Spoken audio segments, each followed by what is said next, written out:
Football hasn't always been about mega money transfers and eye-watering salaries.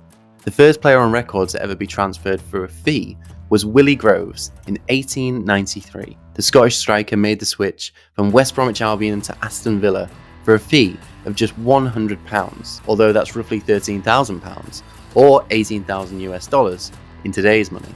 Prior to his move and the formation of the Football League, players could pick and choose which clubs they played for on a seasonal basis. Once clubs were given the power to demand a fee for a player's contract though, prices began to rocket.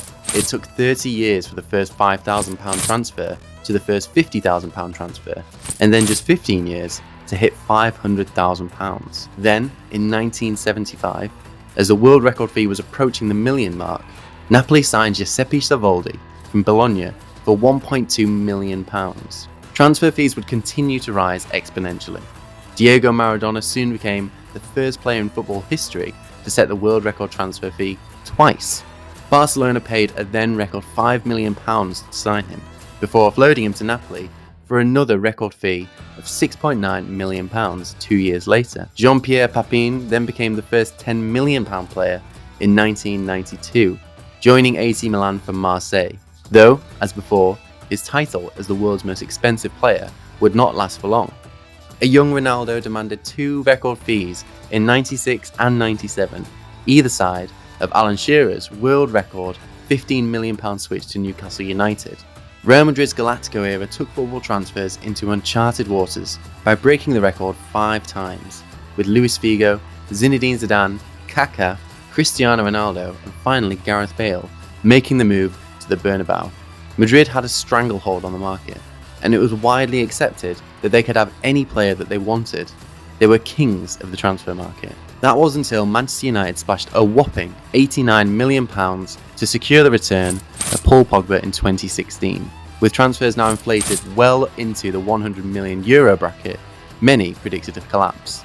Neymar's colossal transfer from Barcelona to Paris Saint-Germain only made matters worse. At £198 million, or €222 million, the Brazilian shattered the record transfer fee. The numbers were staggering, even more so when you consider the arrival of Kylian Mbappe for a further £158 million to partner Neymar in the PSG attack. Paris Saint-Germain, backed by the Qatar Sports Investments, suddenly had two of the world's most expensive players leading their line. It cost them over £350 million for the privilege. The money would naturally see prices for players across Europe hike.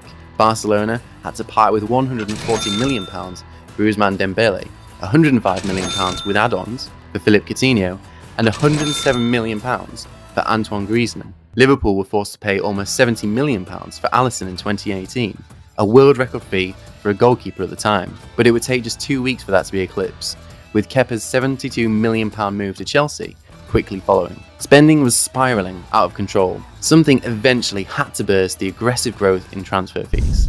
And it did, though not how many had expected. Football had been thrown into disarray by the coronavirus outbreak in 2020, and clubs across the world faced severe financial consequences. As well as the immediate loss in revenue in line with the suspension of the game, their star assets are now worth a fraction of what they were previously. Talks of Kylian Mbappe leaving PSG for Real Madrid for £300 million, mooted a matter of months ago, now seems nonsensical. The likes of Harry Kane and Jadon Sancho could be available for far less than what was previously being suggested at the start of the season. PSG will struggle to recoup the money they laid out for Neymar should they ever want to sell. But have we really seen the end of game's absurd spending? Will Neymar's world record transfer fee ever be beaten? And will clubs even survive the dramatic drop in revenue to see a post-coronavirus market? While the world waits to see how a post-COVID era looks, financial experts are certain of only one thing: football has forever been transformed by the global pandemic.